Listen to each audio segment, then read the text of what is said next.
Hello there. Once again, welcome to the Catch the Pulse podcast with Rodney. And you know me, Rodney Campbell.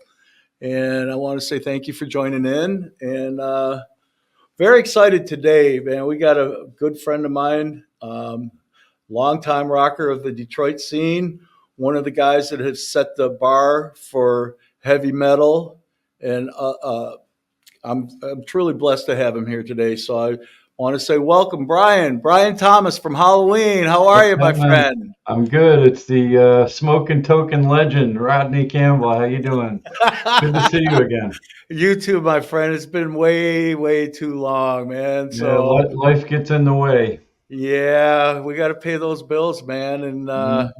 it's just part of getting along to get along, right? Yeah, the bills keep coming and they don't get any smaller. No, sir, man. I still would love to be at home and having mom and dad pay my bills, but unfortunately, we're at that age now, man. It sucks being an adult, don't it? Yeah, I never had mom and dad paying the bills, but our solution was to have a band house and have everybody's girlfriends go work, and we would do band stuff, and that doesn't happen anymore. No, No, I no get more it. band houses. We're too old for that. We cramp Yeah, each but other's styles. if the walls could talk, right? Oh yeah.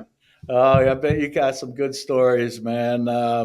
So tell me, why Halloween? What got you interested in doing the heavy metal horror show called Halloween? What lit a Well, fire under your ass to make this big production and just incredible stage presence, just incredible. the So heavy metal horror show started before it was actually Halloween.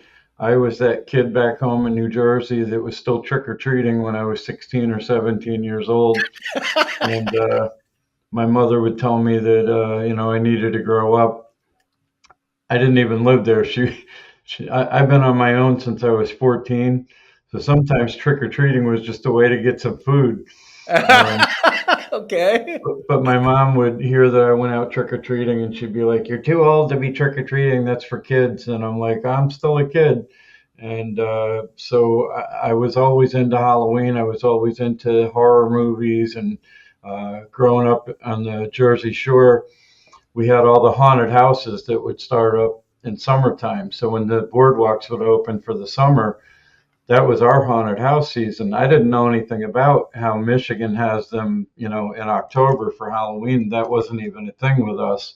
The haunted houses was like we couldn't wait for the boardwalk to open so we could go to the haunted mansion at Long Branch or the Brigantine Castle down by Atlantic City or the just all these different haunted houses. There was a big one in Seaside, and so I was always into that, and I loved all of the decor and the scenery that they had in these haunted houses.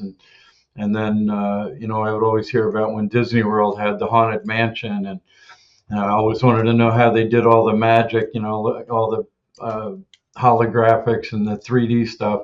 So when I moved out here to Michigan, I went into cable television right out of high school, and cable TV was already an established industry back in New Jersey. When I got to Michigan, there was no cable TV, it didn't even exist. And I came here because I got married young, and my first wife's family moved out here because her dad worked for General Motors, and he worked in New York City at the GM building on Fifth Avenue, and they moved their whole financial department to the tech center here in Warren. And so the family moved out here, and they were strict Catholics and said, well, you either have to get married or you're staying in New Jersey and she's coming with us. So we kind of got pushed into getting married. And then when the phone bills were $800 a month from her calling her mom, we moved to Michigan. And my justification for coming to Detroit was Kiss wrote Detroit Rock City. It's got to be a great place. So I was happy to come. Moved here in an ice storm, and then found out that I wasn't going to be able to find work because there was no such thing as cable TV. So I jumped from one job to another, and we ended up to where um, her and I were constantly having conflicts because we lived with her parents, and that is never a good environment for a young marriage. And so it was one problem after another, and then she ended up getting pregnant. And right before I found out that she was pregnant, I was going to move back to New Jersey. I had my plane ticket and everything. And I had met this guy named Mark Scott at Guitar Center back in St. Clair Shores. Uh, and, you know, he was a great guitar player and a great drummer. In fact, he ended up being one of the first drummers in Halloween. He was the first drummer in Halloween, actually. Um, but anyway, he moved out here from Baltimore with his brother Rick Craig. Well, brothers, best friend brothers. They weren't blood brothers. And so I'm getting ready to get on a plane to go back to New Jersey, and they called me up and said, "Hey, we want to put a band together." And I'm like, "Well, I'm out of here. My marriage is falling apart. I can't get work." And they talked me into staying, and we started this band in the basement of a house at 8 Mile and I-75. We didn't have a name for it, didn't have a drummer or a bass player yet. It was just me, Mark, and Rick. And we auditioned some drummers. In fact, Chuck Burns from Seduce was our very first drummer. Ronnie Vanderlip from Heaven's Wish was a drummer for a minute. Chad Smith from the Chili Peppers and Toby Red auditioned, and we gave him the gig, but he had no ride to come to practice, and all of his cymbals were broke. So we were like, "Oh man, he loved us, we loved him, but we couldn't make it work out." So he was in the band for like 2 hours. Um, Okay. and Anyway, we ended up putting this band together, and Rick suggested the name Halloween. And we thought, well, it's the end of October, and my walls in the basement were decorated with Halloween decorations and Playboy centerfolds. Of course.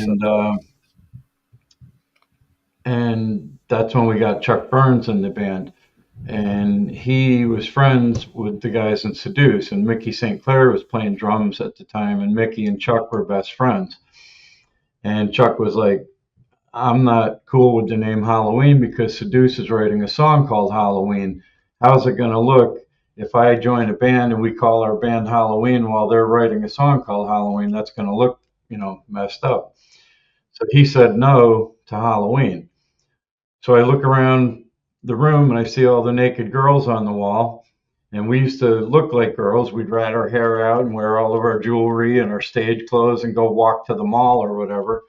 And one day this pickup truck full of rednecks in Hazel Park drove by us and honked the horn thinking we were a bunch of girls walking to the gas station.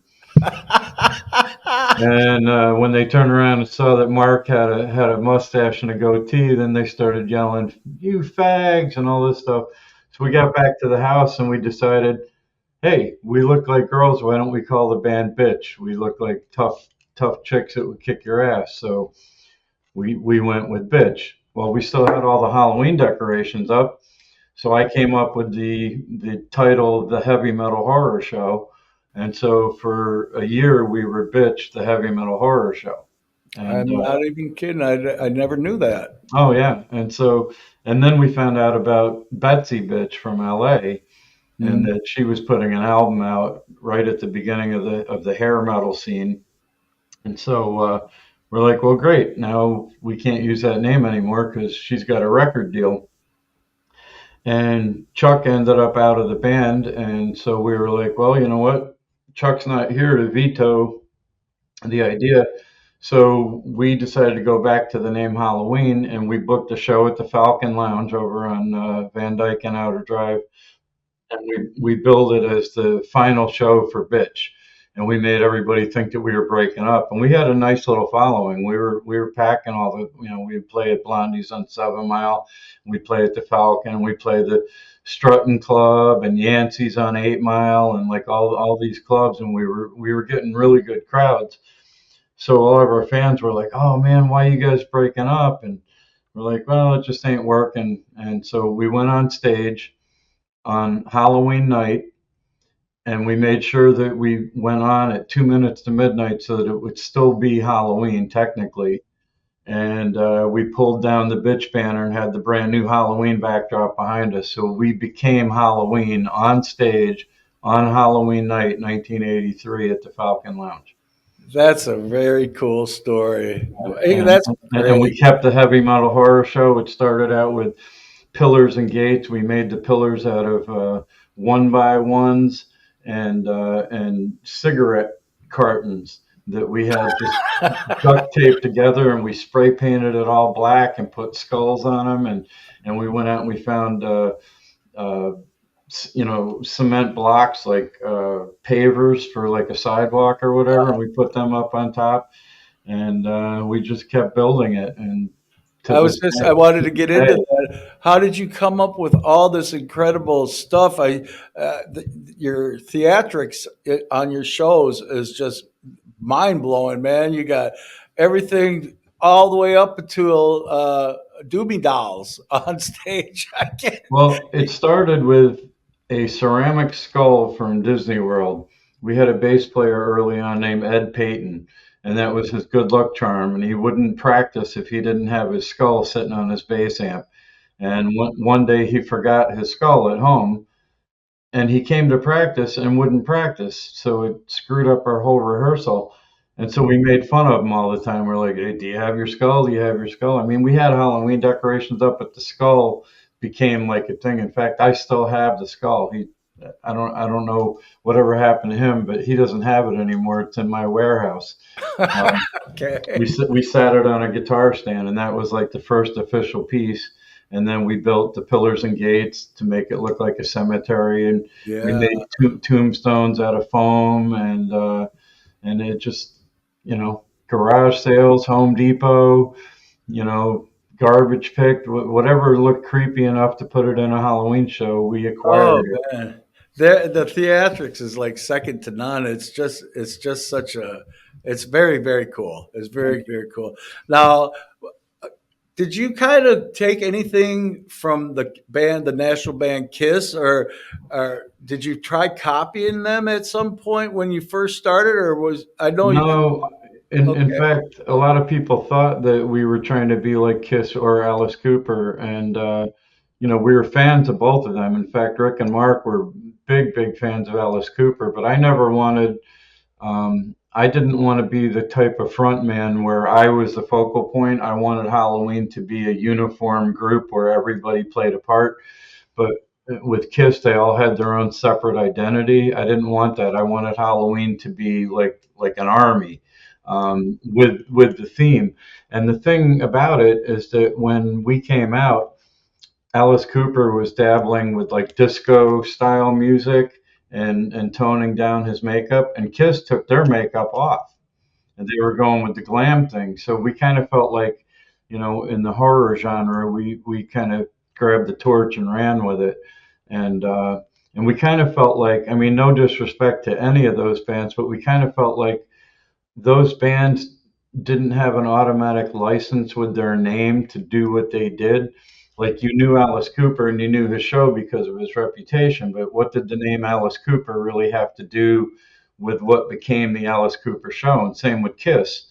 Like, if you didn't know what they were doing, you didn't hear the word or the name Kiss and identify with this giant stage show and pyro and makeup and whatnot. But with Halloween, we had that automatically. Like, as soon as you say you're in a band Halloween, people conjure up an idea. And the beauty of it was that it didn't always have to be horror, because people don't dress up as a ghost or a monster every year for Halloween. There's princesses, there's pirates, there's ghosts, whatever. And so we kind of embraced that and said, well, we can be whatever we want, which gave us the opportunity to not only go out and do a big stage show, but if we wanted to roll up and just do stacks and drums and be any band, that still worked for us, and it gave us a chance to say that the music would stand up on its own, and that we didn't have to have a gimmick. So we felt like we had written strong songs with a lot of social commentary. A lot of people uh, wrote about us and said, "Oh, well, they're tongue in cheek and they're um, juvenile lyrics and song topics, and oh, it's all death and pumpkins and spooky scary." But if you really pay attention to the lyrics, there's a lot more depth than just what's on the surface. We used what's on the surface as eye candy to kind of draw you in, and then if people took away something meaningful from it, then that Did was your job. better. Yeah, Yeah. I felt like I felt like our songs were crafted well. Some of them, I was just talking with George this morning. Some of the riffs were simple, but the arrangements and the way we delivered everything, I felt like we kind of created like our own little niche. Yeah. Yeah. You guys always put on a great stage show. You put 110% into it and then some. But you guys have went through various band members over the years. What has been the best group of guys that has stood the test of time and in the 80s and 90s, and what's different now than there was back then? I mean, Well, that I know George, and I know you. I know you've went through a couple bass guitarists in this. We talked about it a few minutes ago. But what has been the best fit of guys for you? well, George and I are the constants, obviously. Yes. People say, oh, well, it's not the original guys or whatever, but half of the original guys you know, are there because there were four of us when we started out. Um, Everybody tries to say original. I say the classic lineup because it was Bill White, Rick Craig, George Neal, and myself, and we did that for what seemed like a lifetime, but it was really from '83 until 89 was like the last time that we played together when we opened for Skid Row at the Ritz. And then after that, Rick and Bill went off to do other things, and George and I decided we didn't want to let it go. So we found other guys and kept it going. And then, that lasted for a couple of years. And then those guys had things come up and they went up and did something else. And then we had to start over again. And we've been doing that constantly. But I feel like, the things that are different now, obviously, are the technology. I wish that we had the ability to record things back then the way that we do now. I'm honored and flattered and shocked, really, that our "Don't Meddle with Evil" album is so highly regarded as a classic or whatever. Because I love the songs, but I was never happy with the production of it, even though we did the best we could. We were young kids. We didn't know what the hell we were doing. We went into a studio. We knocked on the door, and when they opened the door, we were like, "Do you guys make albums here?" We were so dumb. And they gave us a block of 30 hours to make that whole "Don't Meddle with Evil" album. And we Wow. went in there with a guy that told us that he was one of Kiss's producers, and so we were all jazzed up, ready to go in. Then that guy didn't show up, and we're in the studio with an engineer and a producer that worked for the disc, and they had never done a rock band before. They did gospel and like some R&B stuff, like basically like just a singer with like a backing band or whatever. So they had no idea how to get the sound we wanted. We didn't know what we were doing. Like I said, we were kids, so we went in there and we just kind of rolled up our sleeves and we got it done in the 30 hours. And it is what it is, and people like it for some reason. But I wish that we had the technology back then that we have now and the knowledge to know how to Have do it you right. have you ever thought of having it re-digitally mastered and relaunch it? We planned on remixing it, and when Rick moved to Atlanta back in 2000, um, he took the "Don't Meddle with Evil" and the "Victims of the Night" albums with him down there, and he had a guy that was going to get them. He was going to remix them in Southern Sound Studios in Atlanta, and he took them down there. And the guy that was helping him had a heart. I think he had a heart attack, or I don't know what happened, but he passed. So Rick had no idea where these tapes ended up because the guy took them and was going to have somebody work on them, and then he passed away, and the tapes were missing. Well, we just now last year found out the name of the studio where the tapes were, and we went to go try to find them so that we could get them back because Jason Hartless from the Ted Nugent band, he went to Germany with us last year and played drums. And his record label is working with us to put out our back catalog and a live album from 1988. And so he was going to try to get these tapes back and remix them. Well, Southern Studios is no longer there. They tore it down and built a hotel where the studio used to be. And Bruce, Spring, Oh. Bruce Springsteen recorded there. A lot of famous band, Leonard Skinner, Bruce Springsteen. I think I heard Dolly Parton.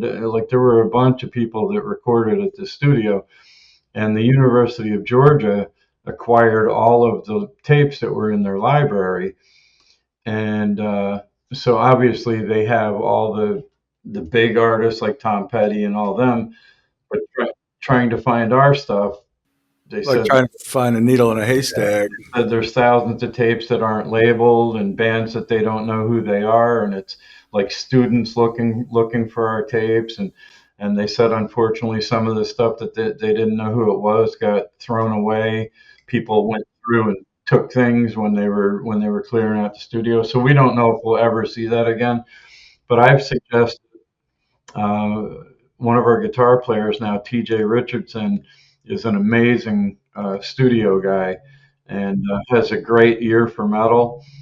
And so I've been after him for a couple of years now to go and let's just roll up our sleeves and re-record all of the old albums and do them with the modern technology. Not to erase the old stuff, but to add to it because the old stuff already exists. So it's like if we can give a new version, then people would be able to have both, and then I could sleep at night going, knowing that we did a really good job. Yeah, you're a perfectionist. Yeah. What I can't even imagine what it takes to get you all dressed up before you go on stage. Put on the makeup and the hair and the outfits that you use. How did you come up with all that? Well, the hair used to be automatic until I I ruined know. until I ruined it with Aquanet and doing this. And, I um, know that you must have went through a whole can of that stuff before you went on, man. But Actually, we the did face it. makeup, the face makeup was spot on. I mean, you and D. Snyder, man, you guys kind of. When I looked at D. Snyder's back in the day before you stopped wearing makeup, obviously, you guys both have the same facial features, and you guys both kind of had the same makeup style going on, which just killed it, man. I, But I how hard changed was it to get ready? I changed it around a lot. I mean, there was one classic makeup that I did that was kind of like my own thing. It was basically lightning bolts coming down from Yeah. under my eyes with a skull in the middle of the lightning bolts. That Uh-huh. took a little while because I'm no artist, so trying to make the skulls and then Right. spider webs coming off of the corners of my eyes, Oh, it's just kick and then ass. the Blood. vampire fangs Yeah. and the black lips and the nail polish and all. Yeah. I don't know. It probably took 45 minutes, an hour to get ready. Oh And, God. I was constantly shopping for crazy outfits. I was, impressed with Steven Tyler's wardrobe. So I was always Yeah. looking to find something wild and crazy to wear on stage. I probably have more women's clothes than I do men's. Isn't it ironic? Like all the bands, like from the East Side and the West Side, back in that particular era, everybody wore spandex pants and tie cut up pieces of shirt and the not the outfits. I'm not going to call them uniforms, but the outfits. They were all just so well put together. Everybody, all you guys, all the heavy hitters. Which you guys all set the precedents for what has become the music. Well, pretty much isn't anymore, but you guys really set the bar high with your original styles and stage presence, and of course the talent and the vocals, all that combined. There's nobody that is out there today that is doing anything like what there's like I've talked about before, there's like 10 or 12 heavy hitters back in the day of the Token Lounge that you guys could come in there and just absolutely pack it where you couldn't move. I don't see any of that anymore. And the only bands, and I've talked about this, and I don't want to like kick a dead horse, but tribute bands are the only ones that are pretty much working hard enough to pack a venue anymore. What's going on with it? What I mean, compared to back in the day, like Harpo's. Let's talk about Harpo's and the Token Lounge and the Ritz and things like that. Those guys, I they mean, they were bigger venues, but you guys had no problem packing them wall to wall. yeah, we were lucky to come up in a time and an era when we could. You're right. I mean, we did shows at Harpo's where I could step off the stage and walk on top of the people all the way to I the know, lobby and not fall in. I mean, right? it was like sardines, and Yeah. you don't see that anymore. And I think the reason I think the reason that attendance is down everywhere, there's a couple of reasons that I think. This is just my opinion. Younger people now are staying home. They're playing video games. They're watching concerts on YouTube. They'll go to a concert they really want to go to, but it's got to be somebody that they already know about, somebody that they came up with, which is understandable. But there's not a lot of money for them to experiment and go try new things, and people aren't going out to the bars just to drink and hang out like they used to back then either, because of the drunk driving laws and the no smoking in bars, which, being a singer and being allergic to cigarette smoke, Yes. I'm happy for that. Me But, too, brother. but I Me know too. that it's taken a toll on the bars because, everybody would go there and, let's face it, they're going there to have a good time. They're trying to pick somebody up. They're doing drugs. They're smoking. They're drinking. They're just letting loose. Yeah. And now there's so many restrictions on it that people don't just go out and do that anymore. They'll go to Yeah. parties or raves or whatever. Then Yeah. you've got the fact that when COVID happened, a lot of people couldn't go out to the bars, Hmm. and bands weren't playing. There were no shows, and the whole industry, was kind of seized up for a little bit. And Hmm. then while COVID was going on, every band on the planet went and made an album or two. And then Yeah. when the restrictions were gone, the mandates were over, everybody went out on a tour. At Oh. the same time, the economy crashed. So we Yeah. don't have money to go spend to go to concerts, and all of our favorite bands are all on tour. So who do you Yeah. go see? You can't see everybody. It's impossible. You got to go to your job. You can't see everybody. Right. So a lot of major big national acts were canceling tours because the attendance was down. Yeah. And it's just a shame the way everything kind of came together. And I think the reason that the tribute bands are doing good is because, Prince died, Michael Jackson died, Ronnie James Dio died, uh, Yeah. Motley Crue was retired for a little while. Yeah. What's up with that? All these big national bands like Kiss and some of the others, Motley Crue, they done their final goodbye tour. How many times Right. now? Well, Kiss was on their final goodbye tour for like 30 years. I know. Um, But I mean, there were tribute bands for Kiss early on. Led Zeppelin and Kiss had tribute bands like way back, in the early '80s, just because it was such a spectacle, and people thought, oh well, I can go out and pretend that we're Kiss and make some money and play the songs that Kiss isn't playing on tour, and that's kind of where it all started. But then when bands started retiring and artists started to die, there became this big market for it.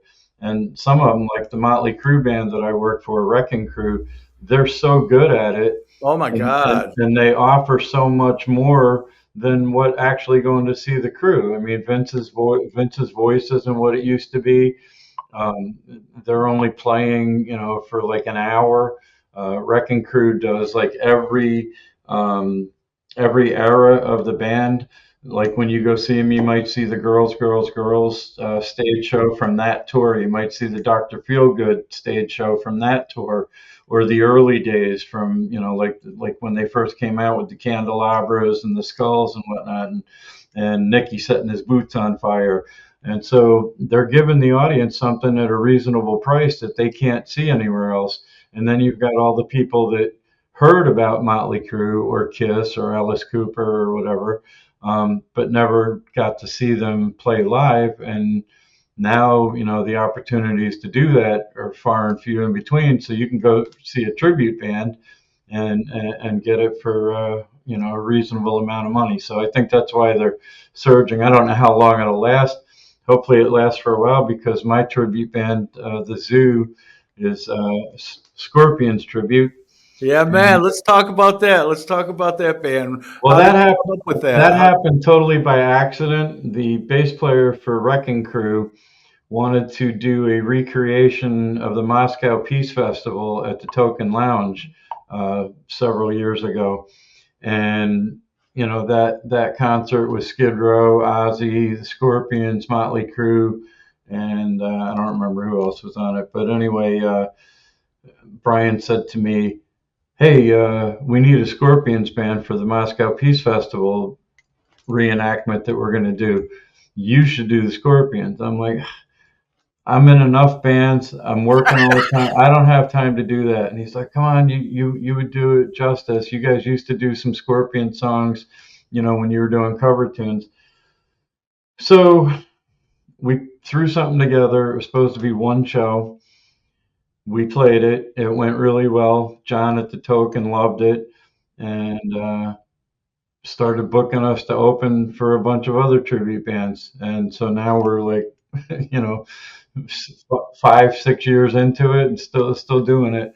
How does that make it? How does that feel? Because I know when you do Halloween, you're the headliners and stuff. But what does it? Is it like a pride thing? Like if you from being the headliner, or it doesn't matter because you just It out doesn't playing? matter. You're playing music, and my Right, two favorite vocalists are Paul Stanley and Klaus from Scorpions. So incredible to get voice. to sing his material and just like be a part of that whole world is like an honor for me. Sure, My girlfriend thinks that I do it good, so I'm happy that I have at least one fan that one fan. thinks I'm good Uh, at it. well, I'm sure. But I'm more than certain that you have way more than one fan, well, Brian. thanks. We're going to take a break, and we're going to listen to a Halloween song right now. Well, I was Uh, going to say, of course, Halloween is my first love, but yeah, it's and fun doing the okay. Scorpions Before we thing. take a break and listen to the song, I want to ask you this: how hard is it to like change your voice from doing the Halloween vocals to where you do the Scorpions vocals? Is it something that Well, just comes natural, or do you got to it, prepare hard for it? it comes pretty natural because I've admired him as a singer for so long, so I've always taken in his stylings and whatnot. With Halloween, it just comes natural because that's me. I wrote it, I sang it, so that's like you don't even really think about it. But I have to keep my chops up to get the Scorpion stuff as close to right as I can. And I also have a cover band called BFT's DNA, and so that keeps me to where I really have to be on my toes because I'm singing Judas Priest, I'm singing Queensryche, I'm singing Metal Church, Sabotage, Dio. So I really have to adapt. And I was never much of a cover singer, so they get me doing these artists, Fate's Warning. Um, but I like a challenge, so it's fun. So the Scorpion stuff is a little easier than having to do all of that. But Wow, man, you got a lot going on, brother. But yeah, uh, let's take a break and let's listen to Trick or Treat from back in 19, what did I say, like 85? 85, I think it was. Yeah. Yeah, man. So you guys out there listening, please enjoy this song. We'll be back in a minute. Thank you.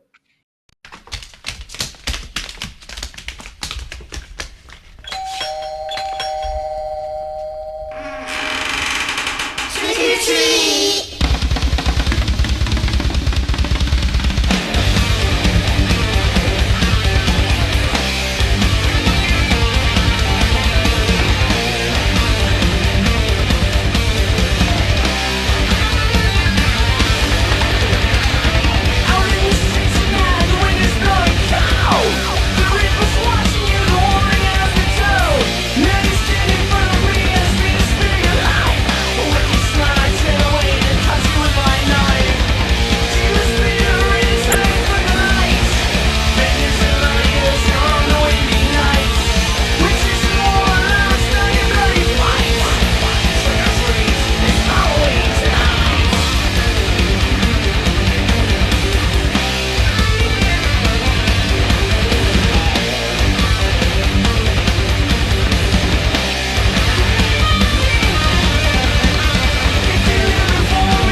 Welcome back.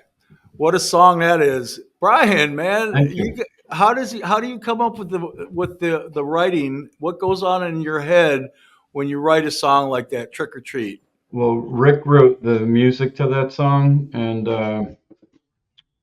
the lyrics were basically inspiration, like I said earlier about social commentary. Were basically inspired by the urban legend about kids getting poisoned or razor blades in apples or drugged from their trick or treat candy. And it was kind of like an awareness song about to be careful out there, that it's a scary world. And when we put on a show and we try to look scary and be scary and fit that motif or that atmosphere or whatever, that's all entertainment. But there's real fear and real horror in the world, and one of them is people that do crappy things to kids.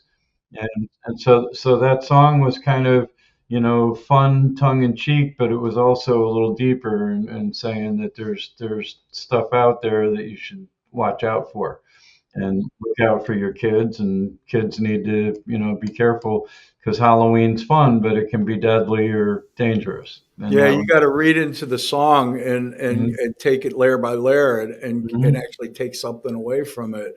But And at the same time, I didn't want to be too heavy with, preaching and browbeating people either. I wanted to make it a fun song, and kind of slide that message in there. And a lot of our songs have that. No One Gets Out, our third album, was the second one to be released, but it was in chronological order. Actually, it was the fourth recording.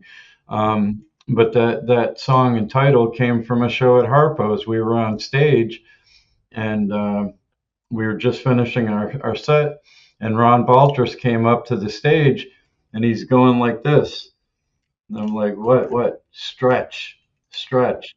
Why? What's going on? You guys got to keep playing. And I'm like, it's almost 2 o'clock in the morning. Those are the days when you couldn't get people to leave. It's 3 o'clock, and the bouncers are still trying to get people to leave. Now you can't get people to stay past 11 o'clock. I know, and I'm one of them, man. We Well, me too. When But we closed the bar on Saturday nights at the Token Lounge, man, when Freddie, my brother, owned it, we'd end up crawling out of there. We'd sit in we'd stay after everybody was out. We would crawl out of there until Monday morning. We were like vampires, man, yeah, like hide from the sun and stuff. But I'm glad I don't live that lifestyle now. Obviously, yeah, you know, it was rough on all of us. yeah, but I wouldn't change anything. No, great memories. But No, so man. the reason he's doing this, he wants us to keep playing, because there was somebody driving past the bar shooting at the lobby, Oh my God, you're and so kidding me. they didn't want anybody to leave the bar, Okay. because there was somebody just shooting up the building out front.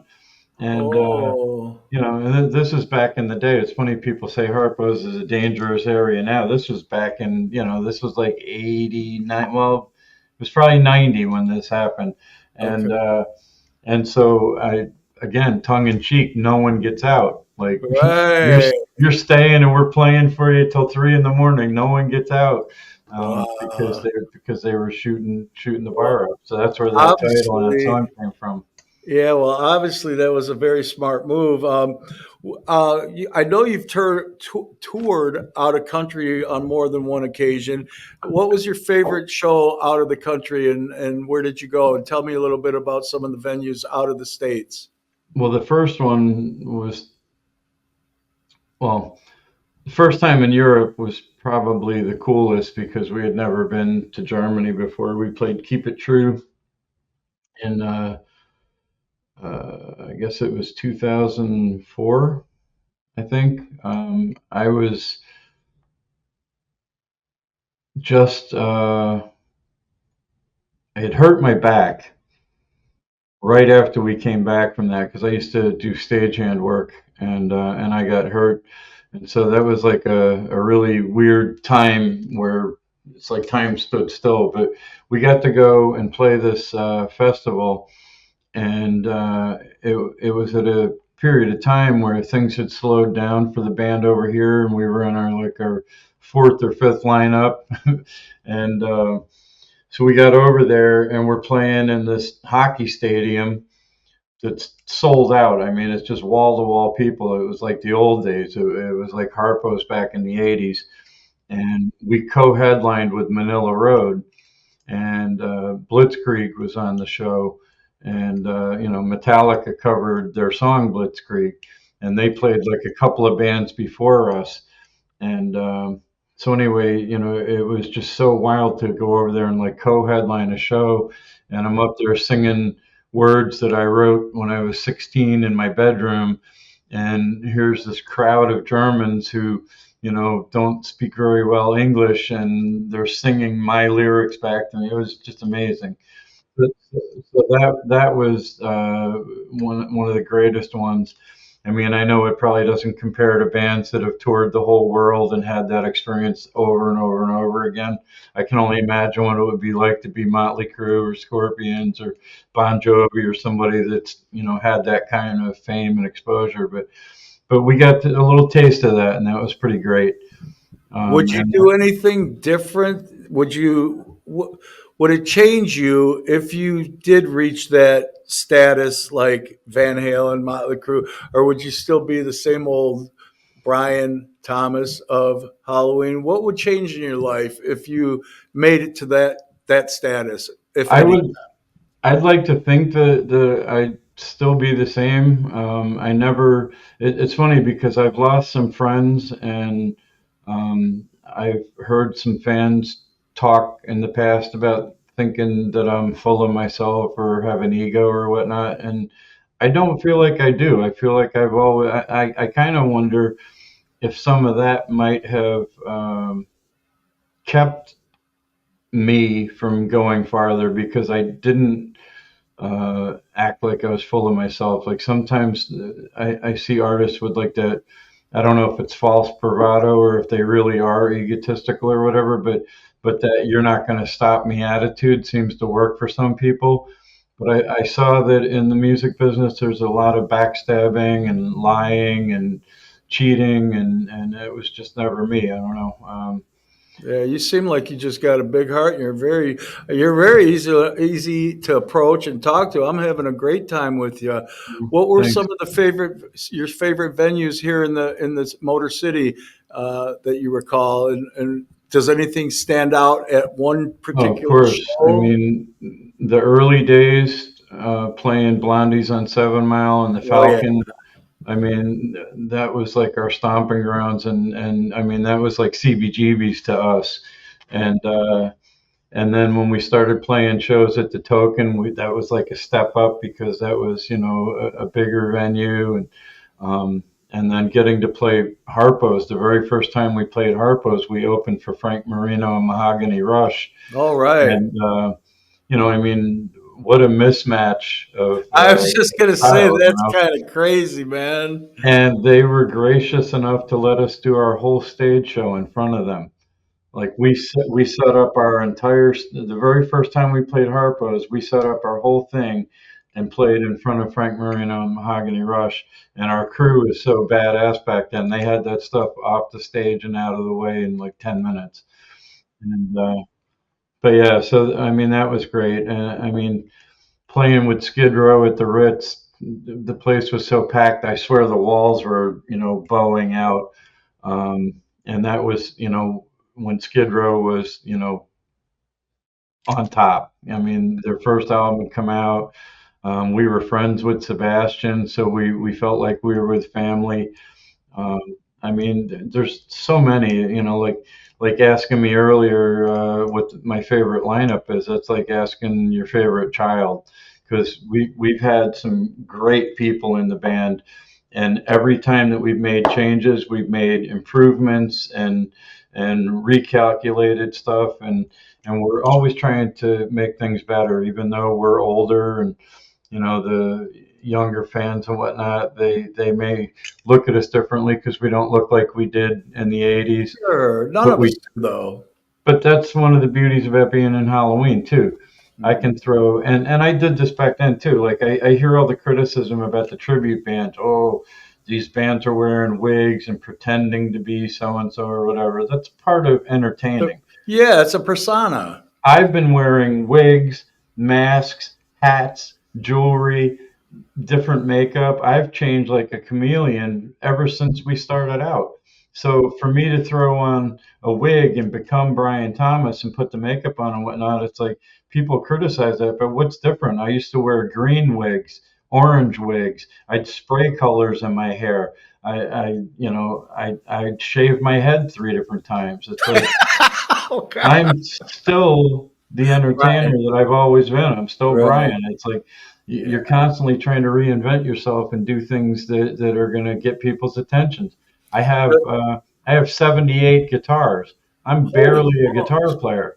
The reason I bought them was because every time I grab a guitar and go on stage, I want it to stand out. I don't just want to be a standard guy with a Les Paul. I'm not up there contributing so much to the music. I'm contributing to the stage show. So I have crazy, wild guitars that add to the look of the band. Right. Does it frustrate you as you get a little bit older? I'll just say it like that. That the I don't know how to word this. I guess like the venues that used to flop, drop at your feet, wanting you to play, compared to as you get older and the venues are not as accommodating as they were when you were younger. Is that just pretty much a normal thing, or is it a slap in the face to somebody that helped promote their venue and they actually paid pretty well back in them days, and now it's like it's a slap in, to me it is anyhow. It's like they just want you there for the eye candy and what they can get out of you instead of like meet you halfway. Is that a big kick in the ass for you? It is. I understand that they're running a business. I get that, and I know that since COVID happened, everybody's trying to get things back to normal. And like we discussed earlier, it's harder to get the younger fans to come out to places that are not their normal stomping ground. So I see that the venues are struggling and competing, and there's a lot of venues that are locked in with Live Nation, which is fine. Again, they're doing their job and their business and whatnot. But monopolies aren't always a good thing for the scene or the environment. So I get it, but yes, it is a slap in the face because this year's 41 years that we've been playing, and you would think that a club owner would take a chance on us, especially since we still draw a crowd. It might not be sardines like it used to be, but we're doing better than most of the up and coming bands as far as bringing a crowd out, and we've reached our hand out to a lot of the up and coming bands and brought them on shows and on the bill with us to get them exposure and get them jump started. We've always been like that. So you would think that the venues would take that into consideration, but a lot of them they're just looking at dollars and cents, and it's changed for them too, and I get that. But yeah, I mean we're not getting any younger, and we've still got gas in the tank, and we still want to get out there and play. So when you can't get gigs that that would do really well, um, like I think I was telling you off the air, I wanted to do an East Side and a West Side gig with Halloween this year in October, and so we wanted to get a show at the Token for the West Side and Diesel for the East Side, and we're doing Diesel October 25th. It's a Friday night. Um, but the Token, we just couldn't come to an agreement, and that sucks because we have fans on each side of town that every time we play on one side of the town, they go, "Oh man, you guys were way out there. There's road construction. I got to work tomorrow or whatever." So they're like, "Why don't you ever play on our side of town?" And so we try to do that. And I thought, well, this year we'll do both, and because Last year was the 40th anniversary. Next year is the 40th anniversary of the Don't Meddle with Evil album. So this year's kind of like an in between, and we just wanted to go out there and kind of play some new material and show off some new banners and a couple of things that we haven't used before. And Do then you have some new music for the band Halloween? Do you have some we special have stuff coming out? We have some new stuff. We've been working for a couple of years on a new album, and because, like I said, COVID keeps coming up, but because of COVID and because of health issues and money and timing and everybody's jobs and whatnot, it just hasn't come together like we wanted to. But there's newer songs, and there's also some songs that from the past that we haven't done in a long time that we're talking That about would be bringing back. sweet. So. What do Um, you think? What do you think the venues have to do to get these upcoming bands? And there's not a lot of them. There's not a lot of like 30-year-old guys getting together, writing down original material, and going to a venue and drawing anybody. And I talked about this with Mark from Seduce on my first podcast. People could go on the next day and hear it on YouTube instead right, of going out and enjoying a night out, within reason, having a good time. Because you're right, the restrictions, people are so afraid to, and it's a good thing that people don't drink and drive, and it is. But there's alternatives to drinking and driving to get out and go see your band, even if you right, don't know them. Go out and experience something new. You might right, like it instead of just sitting at home and drinking because you don't want to get in trouble. You're missing out on a lot, right. man. Absolutely. I mean, the scene back in the day was so much fun and so exciting and created so many friendships and brotherhoods and you just don't have that anymore. My future stepson Gage had a band called Animal, and they were starting to really like take off. And it's just so hard out there now that trying to get paying gigs, everybody wants you to play for free. It's like I don't know anybody that works harder than musicians for as little as we do. you know the people that come out to see you and the people that book you and pay you to be there and whatnot, it's like you wouldn't come to work if you weren't getting paid. Nobody's going to work at McDonald's or Burger King and going, well, I did it because I love McDonald's. Right. Quarter Pounder's my favorite hamburger. No, you're going there because you got to pay your bills, and it's the same Yeah, with us. But for some sure. reason, they want us to play for exposure because we love to play music. Well, they discount the fact that a kid sat in his room for hours and hours and hours learning how to play his guitar, or even me or any singer, whether it comes natural or whether you're trained or whatnot. If you write lyrics, that's all your life experiences. That's not free. That's stuff that you poured your heart and soul and your life and all of your emotion into a song, and then you go out there and you're lucky enough to connect with fans. And I constantly have fans come up and say, this song or that song saved my life because it made me look at things differently. And like, that's so heavy. You don't know what to do with that, but you appreciate that some stupid song that you wrote really connected with somebody and meant that much to them. But That's got to then be a good feeling in your heart but and then soul. you get insulted because the venues want you to come and do that for free. And that stage show isn't free. The guys that build it and put it up, and the truck that you rent to get it there, and the materials to make the pyro and the fog and all of that, and like every little thing that goes in, it costs us money. And half the time you don't even recoup most of that. You go home with enough money for White Castle. Yeah, Um, and you're worn out from the feet up to the beat up, man. I yeah, get it. I get absolutely. it. What's coming up for your tribute band uh, in the near October future? 5th, the Zoo's playing with Paradise City. It's a really good Guns N' Roses tribute, and we're going to be at Diesel October 5th. And then Halloween is playing at Diesel October 25th, and then at the Vault in Saginaw November 1st. Now, And then, what members are going to be with the Halloween band? George going to be there? oh yeah, well, Okay. hopefully he's having surgery on his neck. He's got a couple of discs that he needs to get repaired.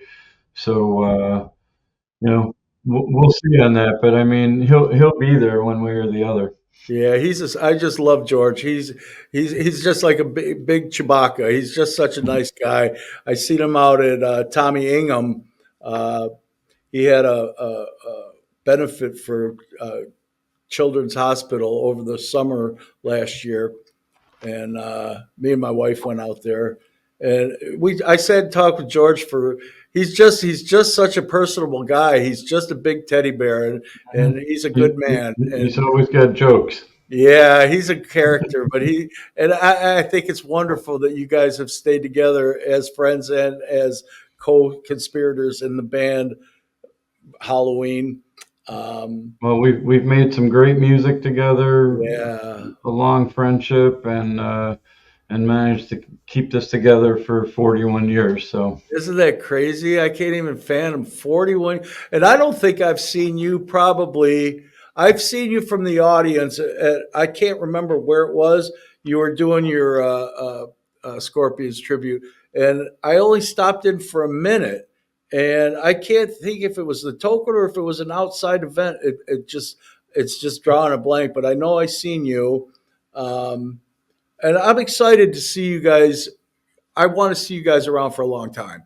I think that we need more musicians like you that are not like unapproachable and are reachable and actually care about what they're putting out there for the kids because you do have a kid base.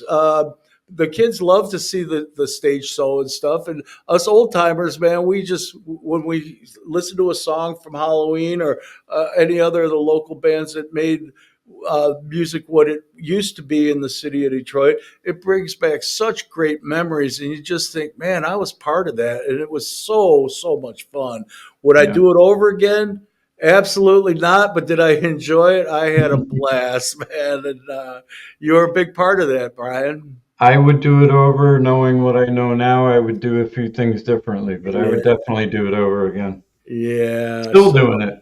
I know, and I think I heard you say something about your future son-in-law or something. Are you getting? Future stepson. His band Animal, you were talking earlier about how nobody's really putting on a show. Uh He's like one of the best frontmen I've ever seen. In fact, I'm like, you sure you're not my son? Because huh. he's great, and I'm hoping that they'll go out and do some more stuff. Vinny from Sponge kind of took them under his wing for a little while, but like I said, it's hard to maintain, keeping things going, especially in the environment now. Everything's like flash in the pan. You're a big star one day, and the next day everybody's forgetting about you. Yeah, Um, we're but going to try not to let that happen to you. Like I said, my producer, he does a big solid for all of our guests that come on. We actually make a page for you and the band Halloween.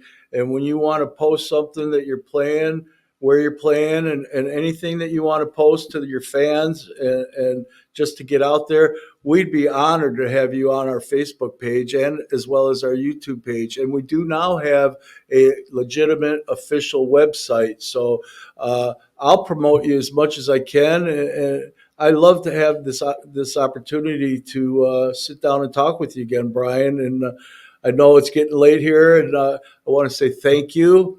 And thanks for having me. There's more stories to tell, so we can definitely do this again. I would love to do this again, man. Like I said, we're here for the long haul, and I'd love to sit down with you. Maybe we can come out to your show at the Diesel and bring the podcast crew out there and make a whole show of you guys and put it up on our website if you'd allow Yeah. that.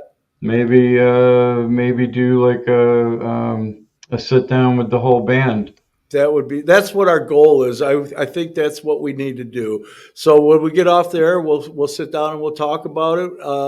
Once again, thank you, Brian Thomas from Halloween, taking the time out of his busy life to come and do a podcast with us. And with that, I'm going to say, take care of yourself, Brian, and I'll talk to you real soon. All right, check. See Bye, you. buddy. Bye, buddy.